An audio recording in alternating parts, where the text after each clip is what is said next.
¿Usted quiere que vayamos redactando en el mismo trabajo todos los pasos?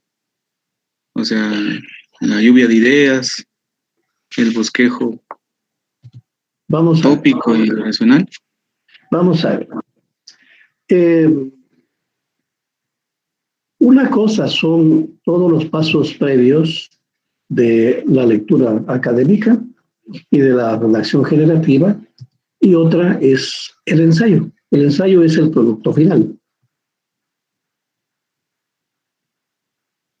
Si usted ha visto los documentos que subí en el documento que se llama, déjeme ver, te le digo.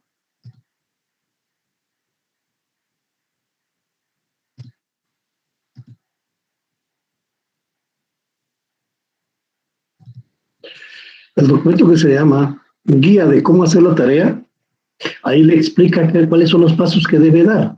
Y al final está el ejemplo de un ensayo. Va. Gracias, licenciado. ¿Alguna otra consulta, jóvenes?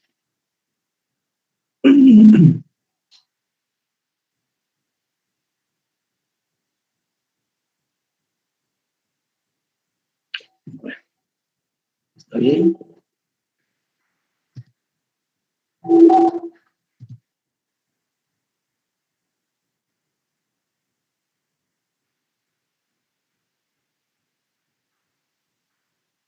Solo vamos a esperar unos 2 minutos que se integren más compañeros y comenzamos la clase.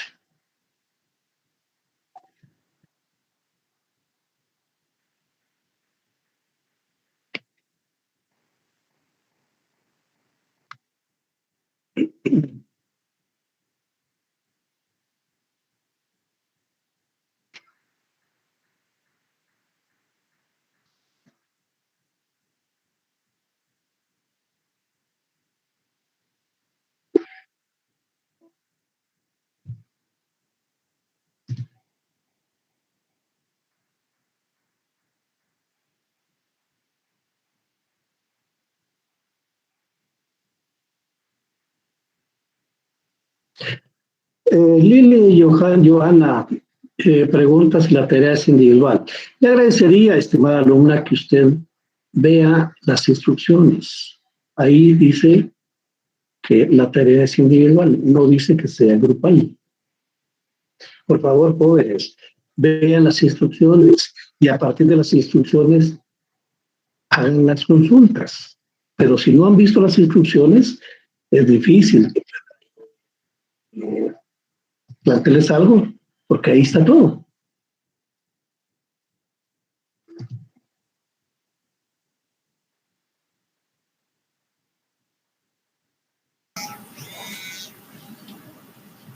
Buenas tardes, doctor, con una consulta.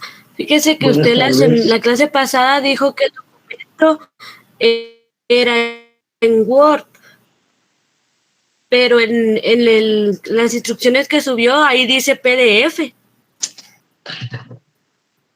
Vea, yo le dije que estaba la portada, la carátula del trabajo está en Word. Eso sí les dije. Pero las instrucciones dicen que el trabajo deben subirlo en un solo documento en formato Word, en formato PDF. Ustedes guíense por las instrucciones, estimado.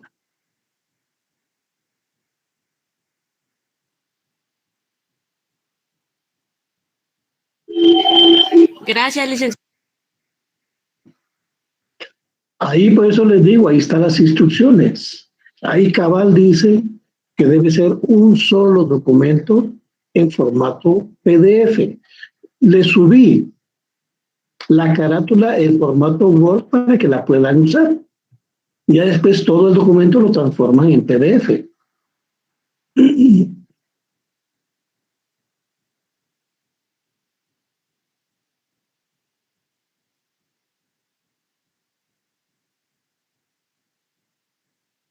Bueno, vamos a comenzar entonces. Vamos a comenzar la clase. Que todavía siguen ingresando más alumnos. Veamos.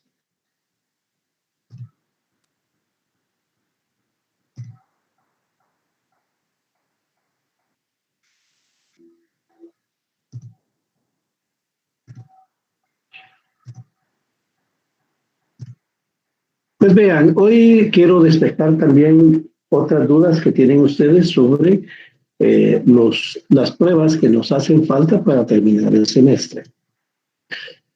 Vamos a ver el segundo examen parcial, el examen final, contenido y valor. Entonces, aquí lo tienen. El segundo examen parcial tiene un valor de 30 puntos. El examen escrito, más 10 puntos de la tarea.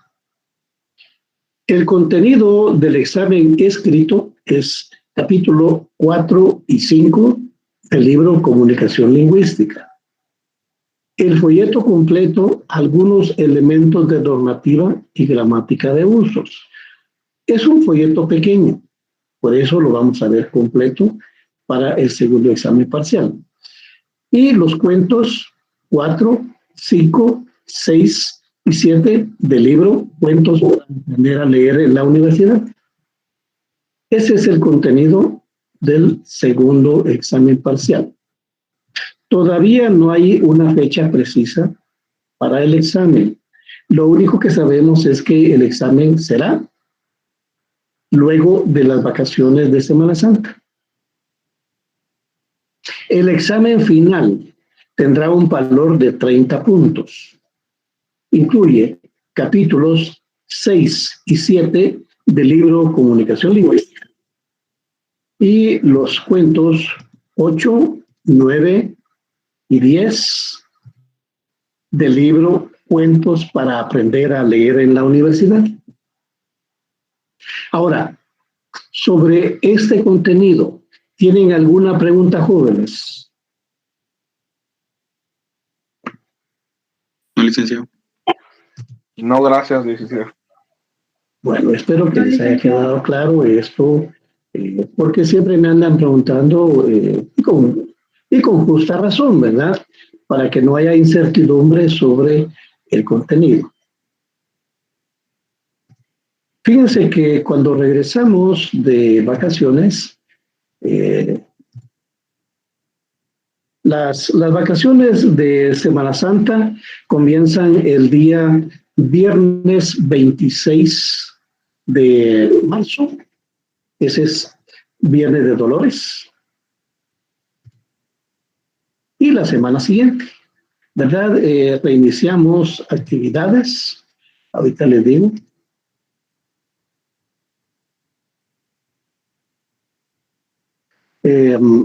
O sea, que empezamos el viernes 26 de marzo, ¿verdad?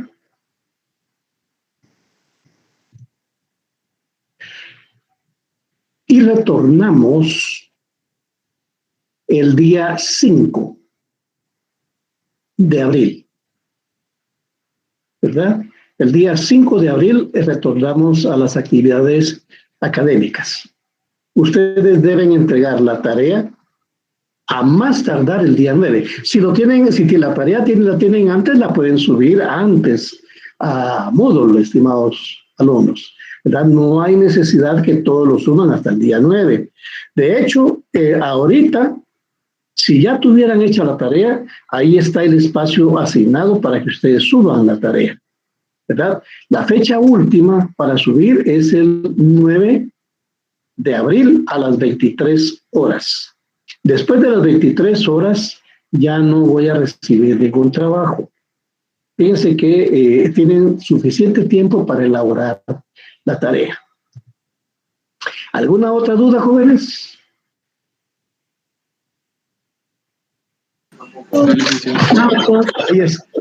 Ahí estamos entonces. Vamos a comenzar la clase. Hoy vamos a ver post-escritura. ¿Se recuerdan que el último día que tuvimos clase vimos, bueno, de la post-escritura hemos visto la preescritura? La preescritura es cuando estamos generando ideas.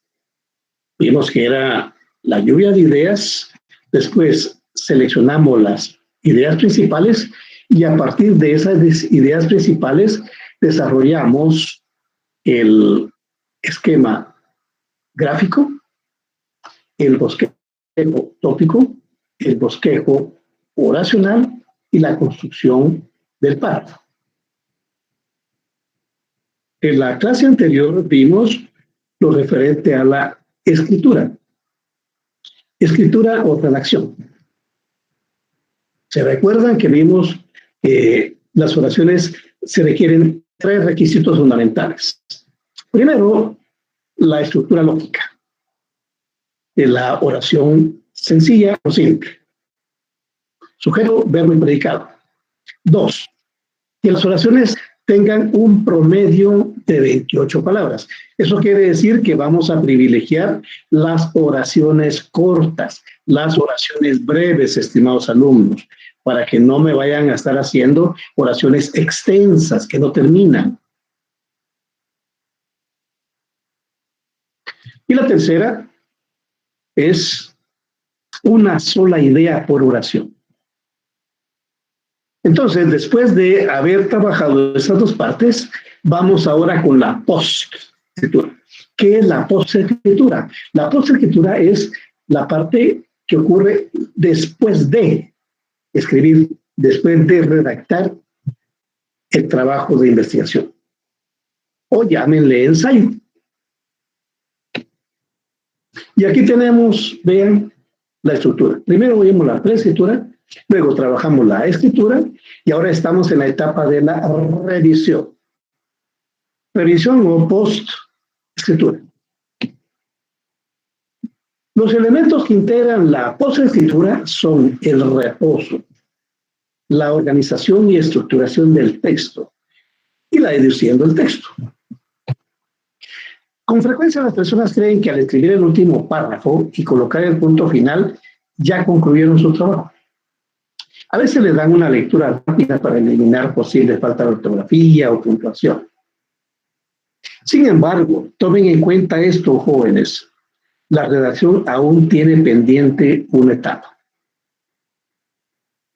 Y se los digo porque yo he recibido trabajos de alumnos que pareciera que ni siquiera lo leyeron después de escribirlo, que tiene cualquier cantidad de errores, cualquier cantidad de incoherencias. Ustedes mismos vieron en la clase anterior ejemplos de los trabajos que me han enviado. Eso quiere decir que la gente no se tomó el tiempo de revisar lo que escribieron.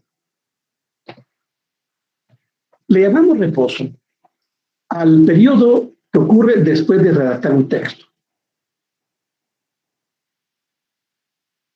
Como ven, lo ideal es que lo dejemos un día o más. Ahora, si tiene poco tiempo, puede dejarlo 1 hora o unos minutos. Fíjense que basta con que se levanten del escritorio o de la mesa donde están trabajando, vayan a tomar agua, un café, llamen por teléfono, vayan al baño, den una vuelta a la manzana. Lo importante acá es distanciarse del documento. ¿Por qué es importante? Porque si ustedes de inmediato empiezan a revisar el texto, no van a notar los problemas de ortografía, de sintaxis, de coherencia que pueda tener el documento, porque todavía lo tienen en los ojos. Entonces, vamos a hacer el reposo para distanciarnos lo más que podamos del documento. Es desprenderse del texto, distanciarse, ¿verdad? El texto está muy familiarizado, digamos el redactor, ustedes van a estar muy familiarizados con el documento. Eso quiere decir que no van a detectar fallas, porque el ojo es capaz de leer aunque haya problemas de redacción. Además, se trata de vencer el trauma del amor de padre o madre, ¿verdad? Eso significa que normalmente la persona ha elaborado el texto y considera que es un texto perfecto, digno del premio Nobel. No, jóvenes. Por experiencia les digo, tenemos que ver el texto que hemos elaborado con autocrítica. Eso significa que si el texto lo tenemos que volver a hacer, lo tenemos que volver a hacer porque quizá no llena las expectativas que yo tengo de lo que debo entregar.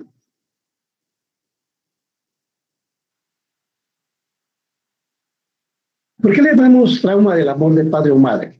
Bueno, porque una madre o un padre, no importa cómo sea el hijo, no importa en términos físicos, en términos psicológicos, si es buena onda, mala onda, si es un desmadre, siempre va a ser su bebé. No sé si ustedes se recuerdan una escena que transmitieron los medios de comunicación cuando un grupo de mareros tomó el centro Las Gaviotas, que está en la zona 12. Y la señora viene y dice, bájate de ahí, bebé. Un pan de hierro. Para ella era su bebé. Y está bien, así nos las madres. Pero en el caso del texto, jóvenes, no le tengan amor a su texto. Si tienen que despedazarlo, despedácenlo, en el buen sentido de la palabra, porque lo que van a buscar es un mejor texto.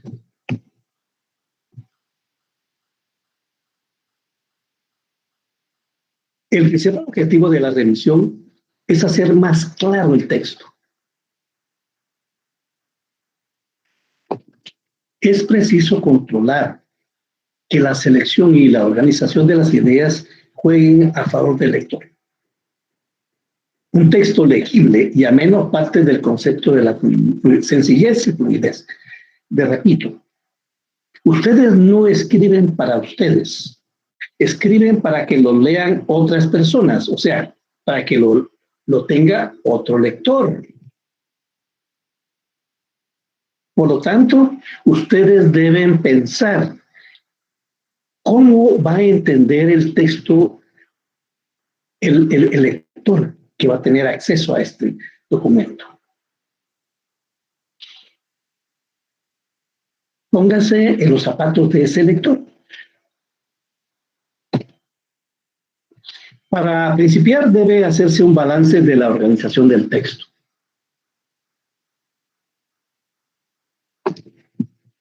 El análisis determinará si el planteamiento definido quedó bien plasmado.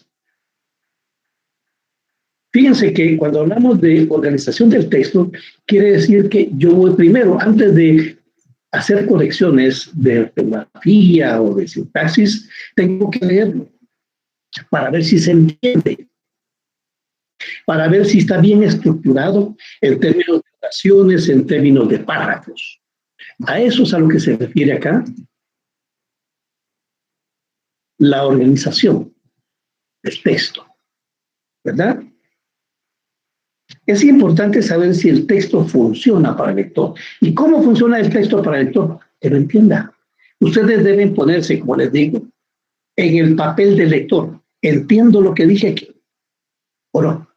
Si no, si creo que está un poco confuso, tengo que volver a redactar esa parte.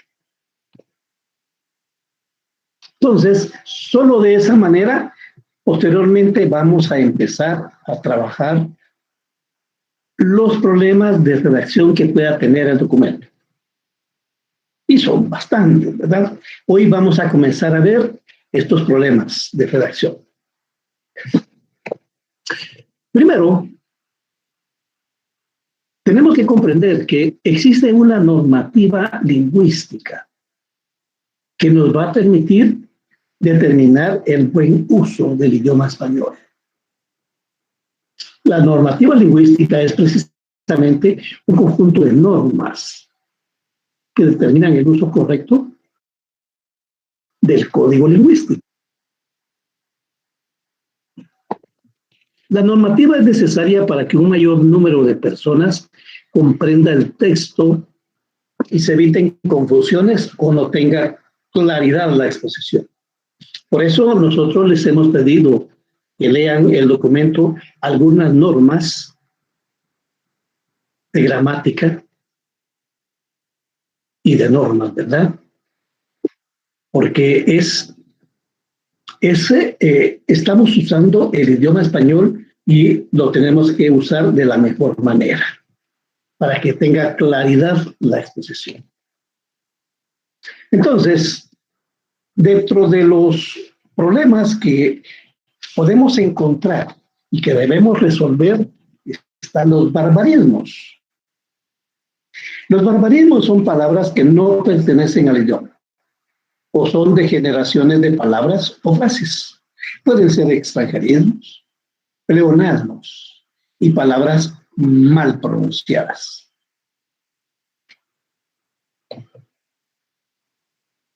¿Qué es un extranjerismo? Son palabras que no pertenecen al idioma español. Han enriquecido las lenguas.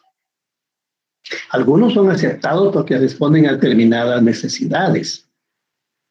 O son rechazados cuando son innecesarios porque existe el equivalente en español. Vean ustedes, el idioma inglés se ha enriquecido con palabras que provienen del español. Dentro de ellas tenemos bravo, bravo, como una celebración, como un festejo, ¿verdad? Y así una serie de palabras que el inglés ha incorporado, no solo el español, sino de otros idiomas. Y lo mismo sucede con el español, que ha incorporado términos de otros idiomas. Algunos de ellos ya los ha castellanizado.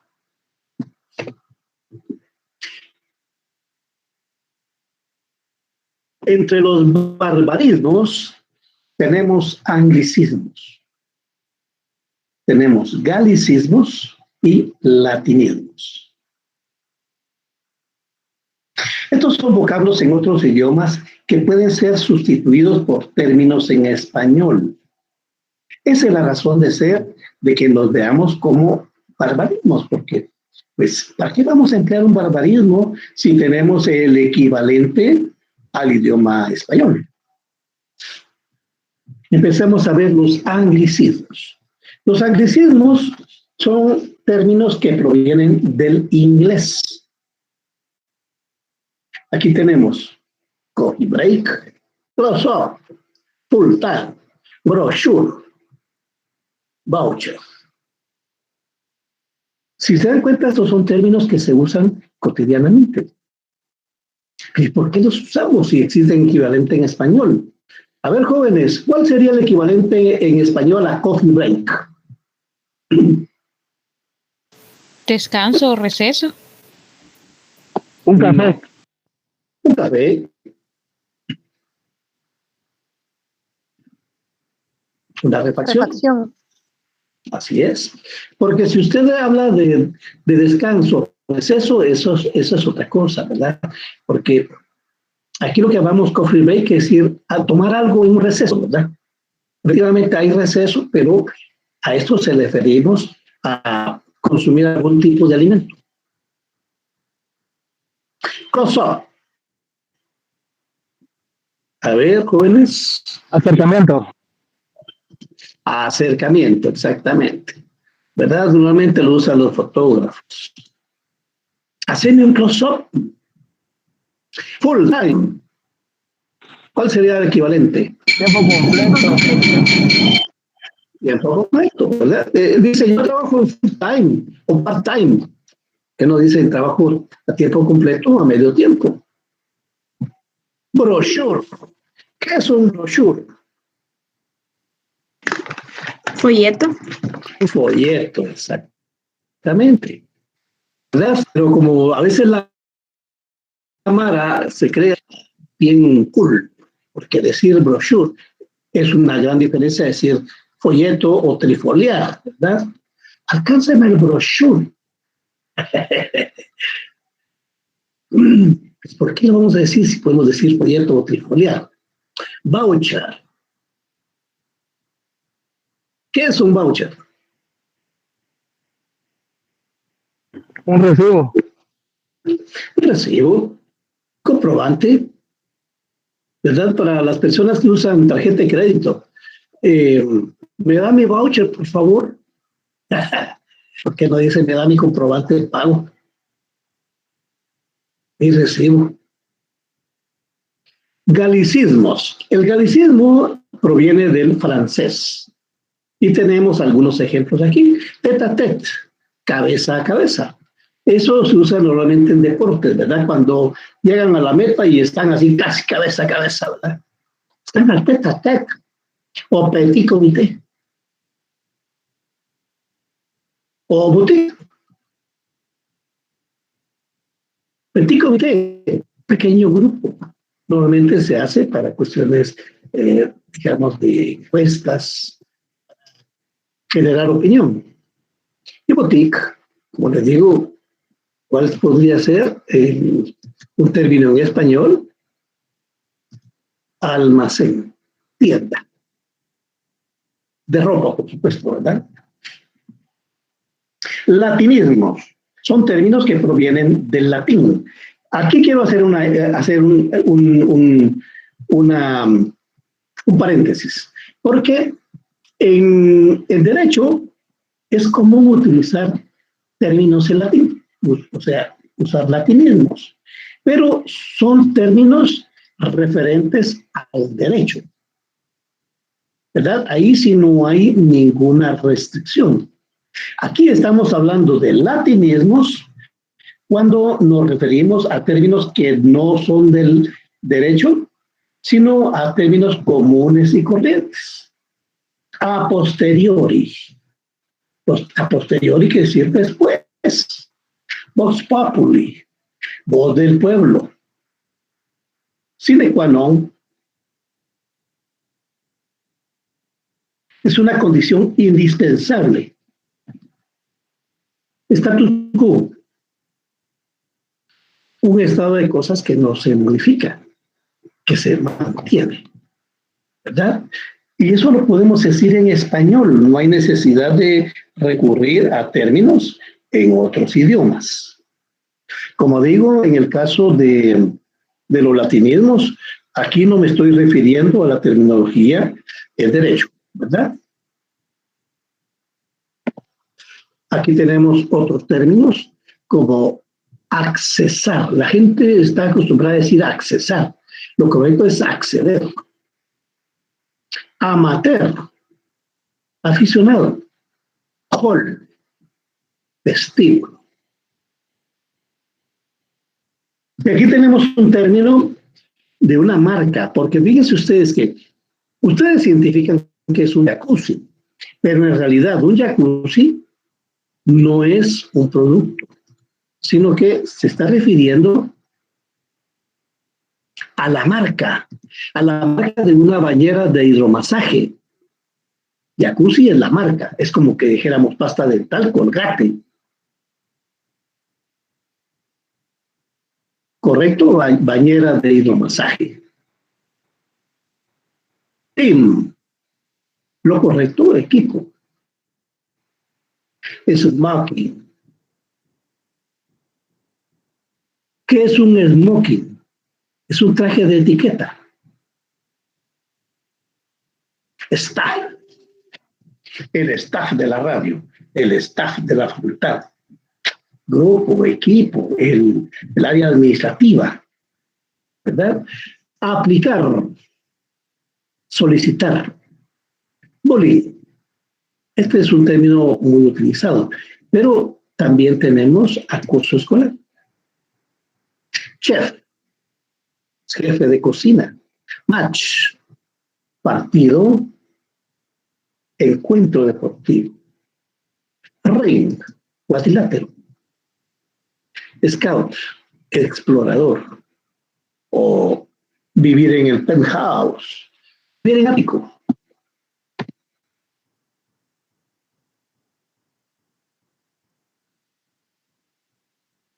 Veamos este otro. Evitar turbulencias entre sujeto y predicado. ¿Se recuerdan que les dije a ustedes que tenemos que usar la oración lógica? Sujeto, verbo y predicado. Pues bien, a veces hay adverbios o incisos o algún texto que colocamos entre esos elementos. lo cual genera a veces problemas de interpretación. Aquí tenemos un ejemplo. El piloto accidentado en las primeras horas de la tarde de ayer regresó a su ciudad. Vean. Esto es lo que está obstruyendo la comunicación entre el sujeto, el verbo y el predicado. El piloto regresó a su ciudad. Esa es la oración sencilla. Pero tenemos en medio accidentado, tal vez dejémoslo acá, ¿verdad? En las primeras horas de la tarde de ayer.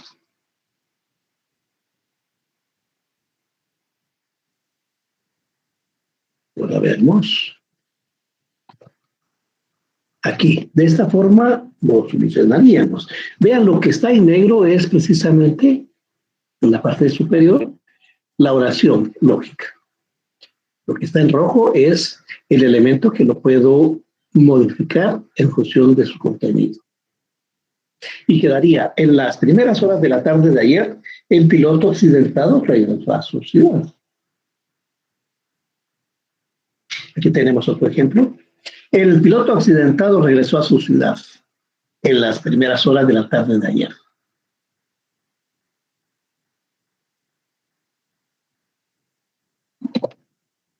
Veamos el texto verboso. ¿A qué le llamamos texto verboso? Persona que habla mucho y con demasiadas palabras. Era verboso en sus explicaciones y aburría.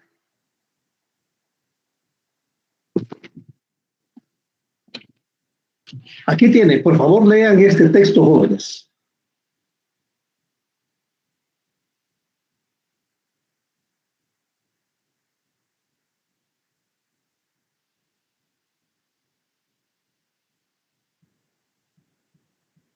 Me avisan cuando lo hayan terminado de leer.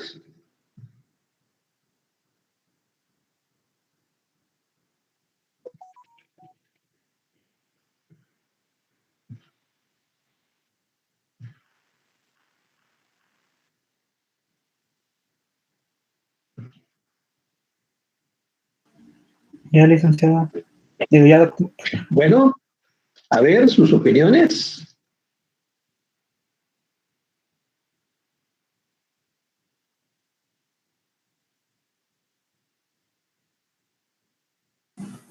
Utiliza mucho algo distinto. ¿Perdón?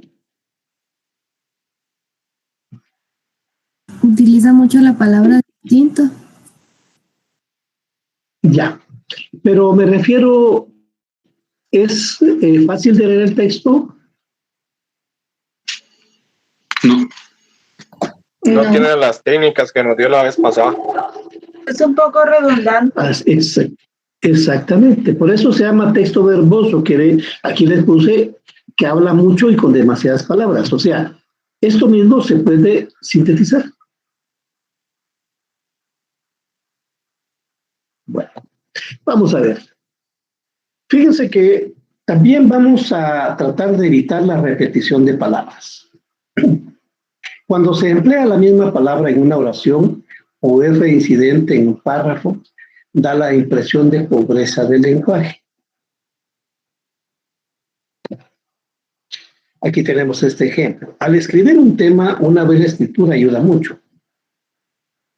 Si se dan cuenta, tenemos aquí escribir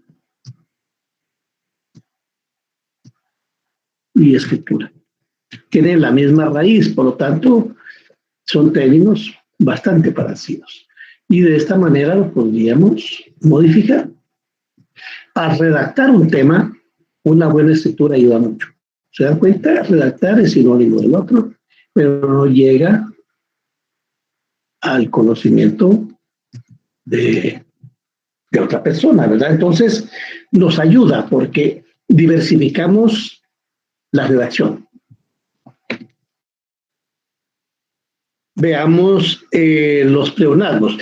Existe pleonasmo cuando redundamos en lo que decimos. Y aquí pueden ver ustedes esto, ¿verdad? Salir afuera, pues es lógico, ¿verdad? Lo correcto es solo salir. Volar en el aire, pues ¿dónde van a volar? En el aire. Entonces solo volar.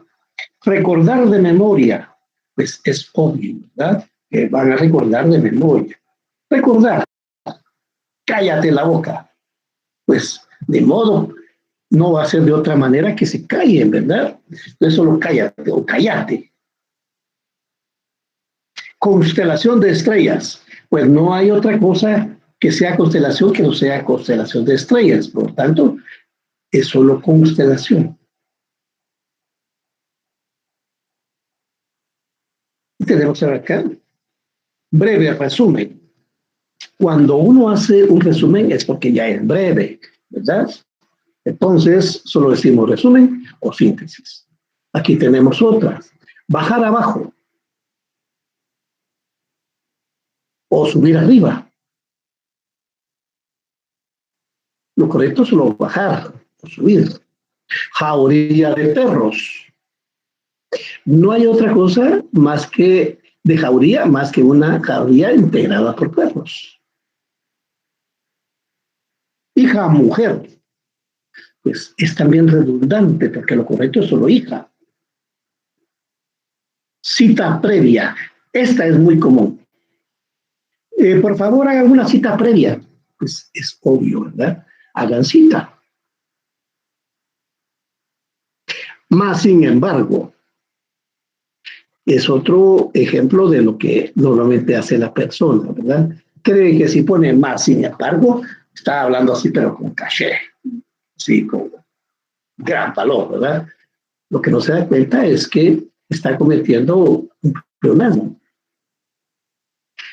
Se debe escribir más o sin más los elementos, ¿verdad? Sin embargo, en lugar de decir más sin embargo, solo dicen más o sin embargo. Y el último que tenemos acá, ambos dos. Hay personas que lo emplean como broma, ¿verdad? Pero quien lo emplea como forma de comunicación formal está mal dicho. Debe ser solo más o aparte, sin embargo. Igual que ambos dos, ¿verdad? Ambos, cuando decimos ambos, ya está incluido dos.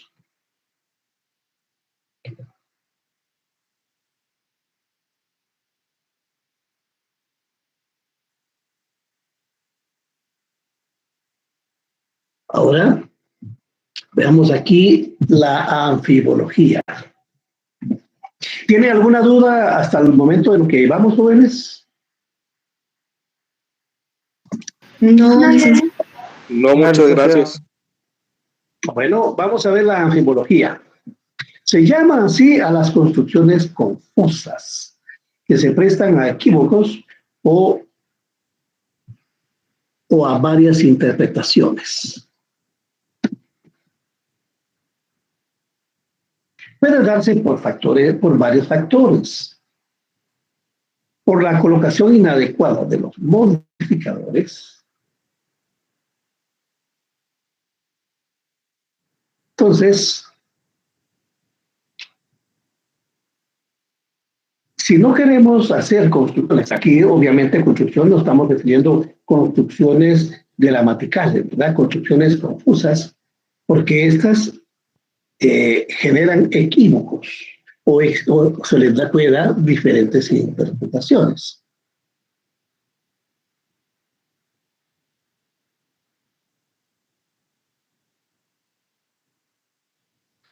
Entonces, vamos a ver la anfibología. Aquí tenemos. Se venden medias para señora de seda. ¿Será que hay señores de seda, estimados alumnos? No, fíjate. Se venden medias de seda para señora.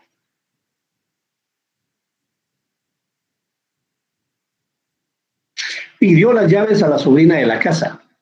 ¿Será que la casa tiene una sobrina? Vean, en la parte inferior está la forma correcta de escribir. Pidió las llaves de la casa a la sobrina.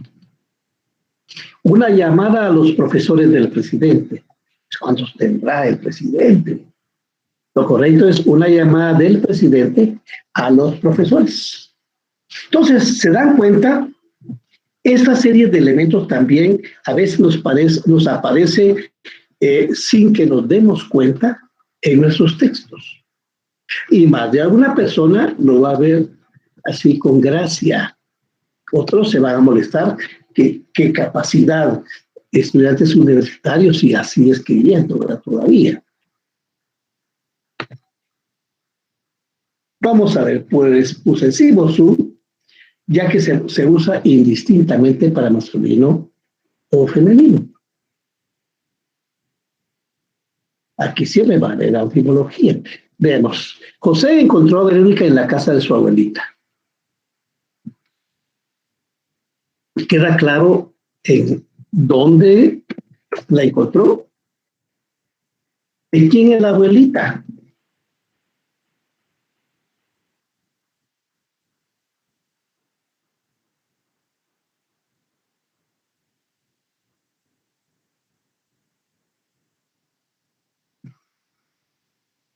Entonces, ¿cómo ven acá? ¿Cómo podemos corregir esto? José encontró a Verónica en la casa de la abuelita de ella. Por supuesto, es probable que sería una oración más extensa, pero si se dan cuenta, en la parte inferior lo estamos dejando bien claro. José encontró a Verónica en la casa de la abuelita de ella.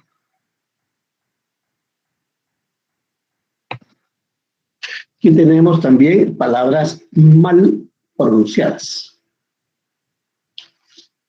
Hay muchas personas que dicen media vez. Lo correcto, una vez. Calcañal, carcañal. Lo correcto es calcañal o calcañar. Diabetes. Correcto, diabetes. Humazón, humareda.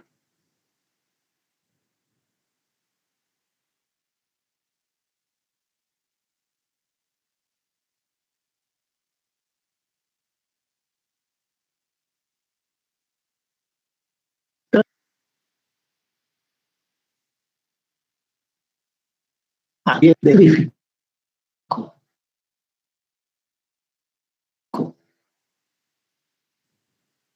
Envío, correcto, es impedido, correcto, por madera. Saludes, saludos. Garraspera, espacio, carraspera. Y por último, peor, mejor, decir peor. Bueno, vamos a pasar al uso de preposiciones. ¿Qué es una preposición? Es una partícula que sirve de nexo entre dos sustantivos. Y aquí podemos tener el problema del solecismo de régimen. ¿Qué es un solecismo de régimen? Error que consiste en usar la preposición distinta a la que exige el complemento.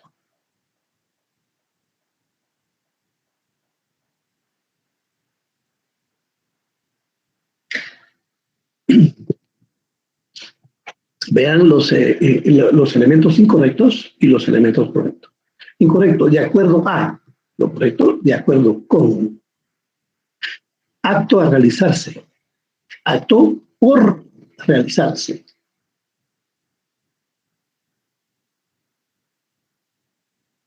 A base de. Sobre la base de. Y el último que tenemos acá en relación a.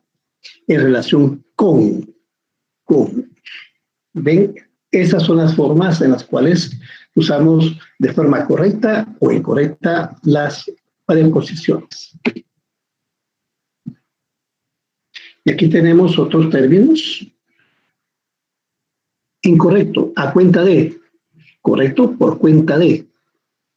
Al instante de salir. En el instante de salir.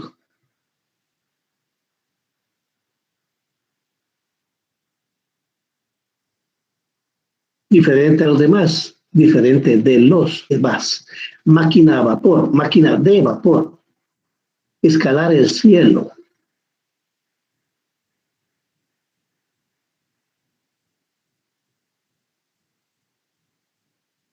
Máquina a vapor, ¿correcto? Máquina de vapor. Escapar al peligro, escapar del peligro. Vino de casualidad, vino por casualidad. Quedó de venir, quedó en venir. Sentarse en la mesa, sentarse a la mesa. Protestan de todo, protestan por todo.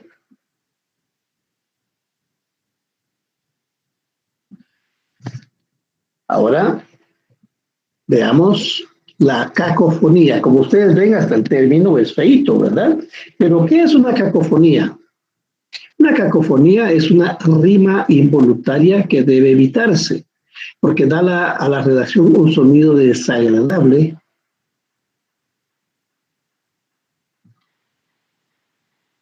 como si fuera un poema, ¿verdad? Ustedes no están escribiendo un poema, están escribiendo un texto normal. Por lo tanto, la estructura de un poema sale sobrando en este caso. Aquí tenemos entonces, la comunicación de la organización debe estar en función de la sociedad civil. ¿Cuál es el problema? Vean acá. Aquí tenemos uno.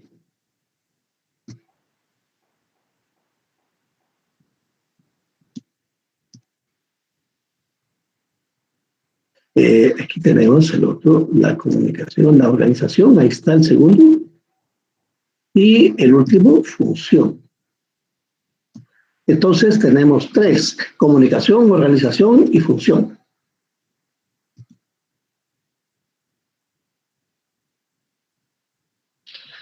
¿Ven?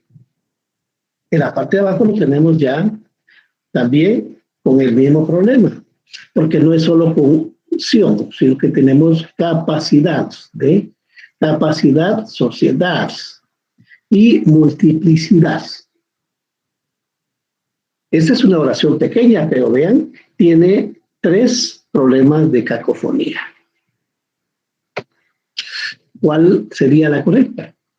La comunicación de la organización debe estar siempre en función de la sociedad civil. La comunicación organizacional debe servir a la sociedad civil. Ven, en la primera teníamos los problemas de cacofonía. Donde está en rojo, quiere decir que ese es algo que ya trabajamos. Y pierde el sion, ¿verdad? Solo queda con un sion. Tenemos el siguiente, la capacidad de la sociedad para desarrollar una multiplicidad de funciones. Vean en la parte roja, dice, la capacidad social para desarrollar múltiples funciones. O sea, ¿cuál fue la resolución que hicimos acá? Pues volver a redactarlo de una forma más clara, sin cacofonía.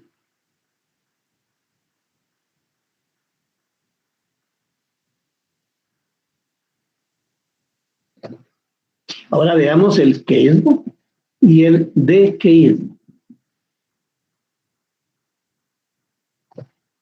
El queísmo es la omisión de la preposición de, cuando precede a que en oraciones subordinadas.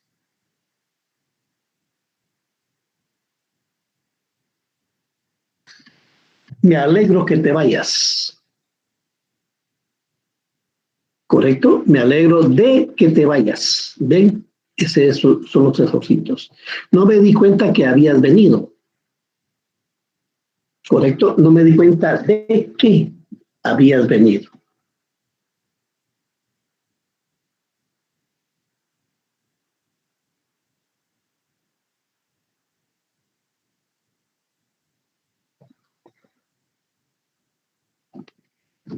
Ahora veamos eso. Ejemplo, estoy seguro de que vienes. ¿Cómo lo solucionamos? Sustituir el complemento por eso. Estoy seguro de eso. Estoy seguro eso no tendría sentido. Ven, ahí en ese último no cabe eso, ¿verdad? La otra también, ¿cómo podemos? Recuérdense, lo que estamos viendo ahorita es cómo resolvemos esto, ¿verdad? ¿Cómo logramos eliminar el queísmo? Entonces, el ejemplo de arriba es: estoy seguro de que vienes. Como no estamos seguros de que está bien escrito, hacemos el siguiente procedimiento: sustituir el complemento por eso.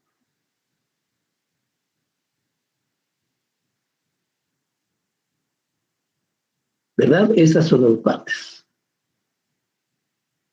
Entonces, de esa manera podemos saber cuando está escrito correctamente y cuando no. El dequeísmo es la utilización innecesaria de la preposición de, junto con la conjunción que.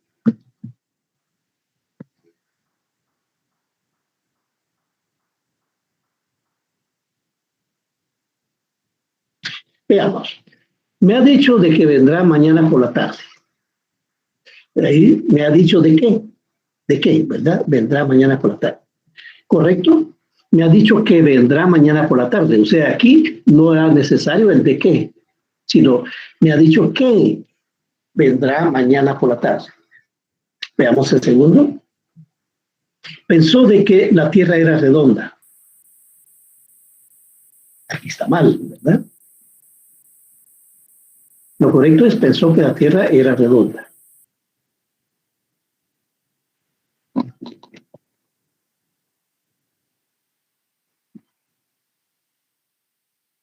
Aquí tenemos el de que quiere aplicar la siguiente prueba: sustituir la estructura encabezada. ¿Por qué? Por el pronombre posesivo. Eso. Aquí tienen el ejemplo. Miren. El primero.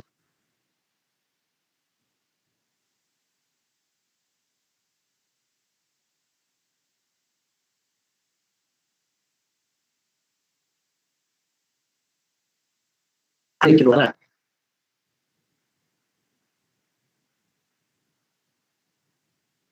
Y el segundo, de que vendrá, asegura de eso. Entonces, de esta forma es como ustedes pueden evitar incurrir en queísmo o dequeísmo.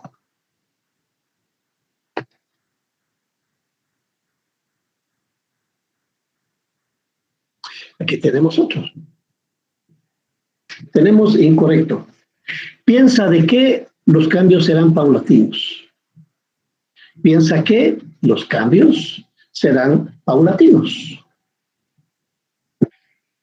Pidieron de que fueran lo antes posible. A ver quién está tocando la puerta.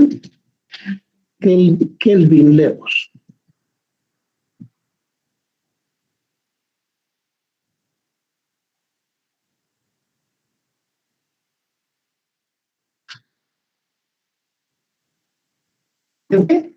Primero tenemos uno de, pero en la columna de la derecha vemos qué hormigas están dentro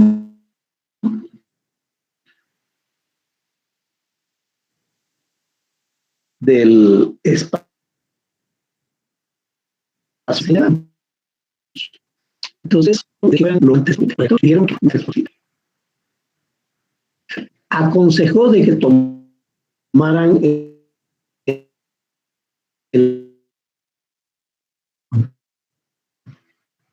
están convencidos que este camino lleva a Salta. Aquí es a la inversa, vean, están convencidos de que este camino lleva a Salta.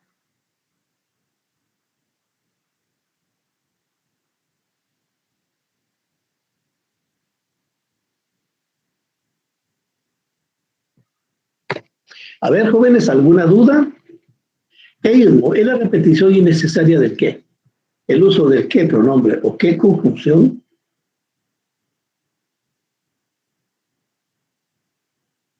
¿No? Entonces, el uso del qué pronombre o qué conjunción le resta elegancia a la redacción. Cuando se usa en formato exagerado, ¿verdad? Aquí tenemos un ejemplo. La policía que analiza, le pidió que analizara que no tiene sentido que se vaya mañana.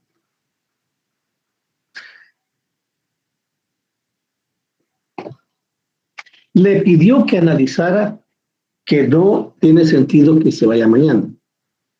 Le pidió analizar que no tiene sentido irse con la olla de por ahí, ¿no?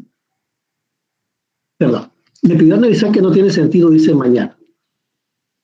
Le pidió analizar la falta de sentido de irse mañana. ¿Ven? Estas dos formas están bien. Ahora vamos a pasar al uso de muletillas. Vean, jóvenes, normalmente la mayor parte de gente usa muletillas porque cuando están escribiendo sienten que les falta algo para agregar cuando redactan. Entonces hacen uso de las muletillas, que como su nombre lo indica, son palabras sobre las cuales trata de sostener su redacción. Ustedes, si desean, pueden dejarlas. Pero en la actualidad una muletilla se ve como algo que le resta brillantez, le resta elegancia a la redacción. Y por lo tanto, se sugiere quitarlas. ¿Cuáles son las muletillas? Bueno, tenemos por otro lado, en ese sentido, en otro orden de ideas, y es que, ¿verdad? Estos son muletillas que se usan normalmente. Vean esta otra muletilla. Se registra triple colisión. Esto sobre la octava avenida Boulevard Principal de San Cristóbal, zona 8, con dirección hacia Charcas. Curva de solo reporta andan en mala redacción esa, ¿verdad? PMT apoya en el lugar. O sea, la redacción está pésima. Pero a lo que yo me refiero en este caso es a la muletilla esto. Hagan la prueba. Quítenle la muletilla esto y sigan leyendo. Van a ver que no hay necesidad de esa muletilla.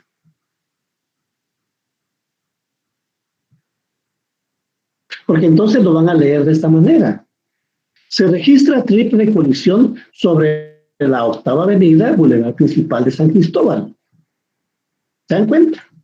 El esto está de más. Y en muchos casos las muletillas están de más. No hay necesidad de escribirlas. Yo lo que les sugiero a ustedes, estimados alumnos, que si necesitan usar muletillas, pónganlas la primera vez. Cuando ya hagan la revisión del texto, quítenlas y se van a dar cuenta que él camina sin muletillas, como este caso. Vean, dice, se registra triple colisión. Esto sobre la octava avenida Boulevard Principal. Feo es esto. Quítenselo. Se registra triple colisión sobre la octava avenida Boulevard Principal. ¿Ven? Quedó mejor.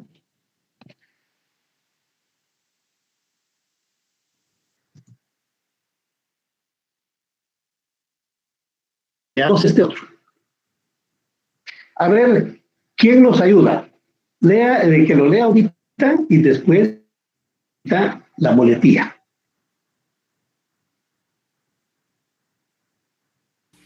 El Registro de Ciudadanos rechazó la inscripción de Suri Ríos Sosa, esto porque es hija de Efraín Ríos Montt, que fue presidente de facto en 1982 y, según la Constitución, está prohibido que familiares de un golpista compitan por la presidencia. Ahora, sin la muletilla. El Registro de Ciudadanos rechazó la inscripción de Suri Ríos Sosa, porque es hija de Efraín Ríos Montt, que fue presidente de facto en 1982 y, según la Constitución, está prohibido que familiares de un golpista compitan por la presidencia. Muchas gracias. ¿Se dan cuenta, jóvenes? No hay necesidad. Y así sucede con otras muletillas. Bueno, vamos a dejar esto por acá hoy. Y les pregunto, ¿tienen alguna duda, jóvenes? ¿Tienen alguna duda de lo que vimos hoy? No, licenciado. No, gracias. No, licenciado. No, doctor. Bueno, Entonces, jóvenes, les agradezco la atención a la presente y nos estamos viendo el viernes, tenemos clase. Muchas gracias.